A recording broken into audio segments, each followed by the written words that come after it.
Latest updates ఎప్పటికప్పుడు పొందడానికి big TV WhatsApp channel follow అవ్వండి. లింక్ డిస్క్రిప్షన్ లో ఉంది.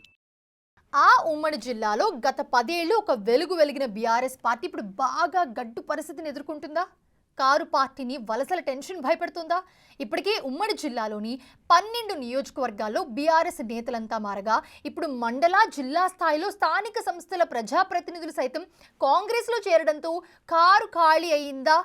జిల్లాల్లో ఉన్న మున్సిపాలిటీలన్నీ కాంగ్రెస్ ఖాతాలోకి చేరడంతో పార్టీని నడిపించే నేతలే కరువయ్యారా? ఏం చెయ్యాలో దిక్కుతోచిన స్థితిలో ఉన్న గులాబీ బాస్ని రాబోయే స్థానిక సంస్థల ఎన్నికల మ్యాటర్ కలవరపెడుతుందా?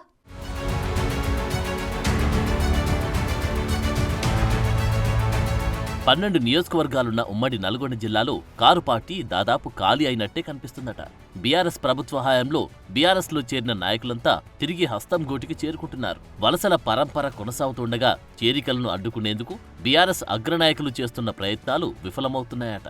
జిల్లాలోని ఆయా నియోజకవర్గాల్లో పలు సామాజిక వర్గాల ఓటర్లను ప్రభావితం చేయగలిగే ప్రజాప్రతినిధులంతా గుంపగుత్తగా కాంగ్రెస్ పార్టీలో చేరిపోవడం గులాబీ బాస్ని కలవరపెడుతుందట.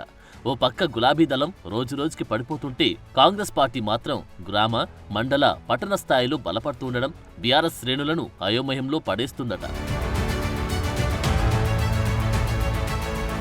ఉమ్మడి నల్గొండ జిల్లాలో ఉన్న 2 లోక్సభ స్థానాల్లో ప్రభావం చూపగల బలమైన నేత తెలంగాణ శాసన మండలి చైర్మన్ గుత్తా సుఖేందర్ రెడ్డి సైతం బీఆర్ఎస్ పై విమర్శలు గుప్పిస్తున్నారు. ఇక ఆయన కుమారుడు గుత్తా అమిత్ రెడ్డి కాంగ్రెస్ లో చేరడం, తెలంగాణ డైరీ చైర్మన్ గా నియమించడం కూడా కాంగ్రెస్ పార్టీకి మరింత ప్లస్ గా మారిందట. దీంతో జిల్లాలో పార్టీని నడిపించే నేతలే లేరని మీమాంసలో ఉన్నారట.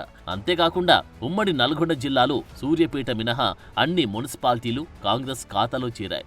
ఎంపీపీలు, జెడ్పీటీసీలు, మాజీ సర్పంచులతో పాటు బడా చోట లీడర్లందరూ గుంపగుత్తగా కాంగ్రెస్ కూటికి చేరిపోవడం బీఆర్ఎస్ అధినేతకు తలనొప్పిగా మారిందట. ఏం చేయాలో దిక్కుతోచని స్థితిలో ఉన్న బీఆర్ఎస్ కు స్థానిక సంస్థల ఎన్నికల్లో పోటీ చేసే నాయకులే కరువయ్యారనే గుసగుసలు వినిపిస్తున్నాయట. మునుగోడు, భువనగిరి, ఆలేరు, తుంగతుర్తి నియోజకవర్గాల్లోని మున్సిపాలిటీలో అవిశ్వాస తీర్మానాలతో బీఆర్ఎస్ పాలక వర్గాలను గద్దెదింపారు. ఆయా మండలాలు, గ్రామాల్లో బలమైన సామాజిక వర్గాల ముఖ్య నేతలు కాంగ్రెస్ లో చేరడంతో బీఆర్ఎస్ ను నడిపించే నేతలు కరువయ్యారట. 10 ఏళ్ల బీఆర్ఎస్ పాలన సమయంలో అన్ని పార్టీల నాయకుల రాకతో కిటకిటలాడిన బీఆర్ఎస్ పార్టీకి ఇప్పుడు కనీసం స్థానిక నాయకులే లేకుండా పోయారనే చర్చ జోరుగా జరుగుతుందట. ఒకవైపు అసెంబ్లీ, పార్లమెంటు ఎన్నికల్లో ఘోర పరాజయం నుంచి గులాబీ బాస్ కోలుకోకముందే పార్టీలో వలసల పర్వం నడుస్తూ ఉండడం ఆందోళన కలిగిస్తుందట.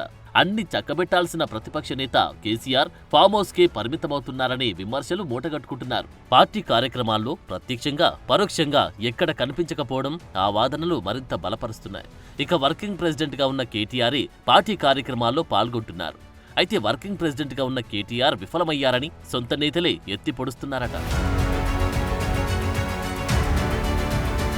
గ్రామస్థాయి నుంచి జిల్లాల వరకు పార్టీ కమిటీలు ఏర్పాటు చేసి స్థానిక నేతలకు బాధ్యతలు అప్పగిస్తే వారైనా కనీసం పార్టీ శ్రేణులను యాక్టివ్ చేస్తారన్న అభిప్రాయం వ్యక్తమవుతుంది. లేకపోతే స్థానిక సంస్థల ఎన్నికల మీద తీవ్ర ప్రభావం చూపి పోటీ చేయాలంటేనే బీఆర్ఎస్ నేతలు భయపడే పరిస్థితి తలెత్తుతుందని గులాబీ శ్రేణులు ఆందోళన వ్యక్తం చేస్తున్నాయి. ఈ పరిస్థితుల్లో ఏ నిర్ణయం తీసుకుంటుంది?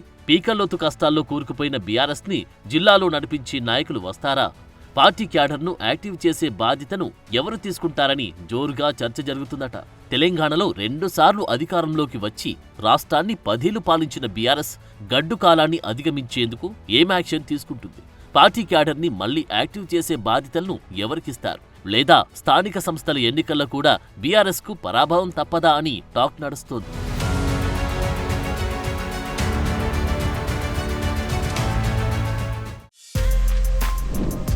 For more videos like this, subscribe Big TV channel.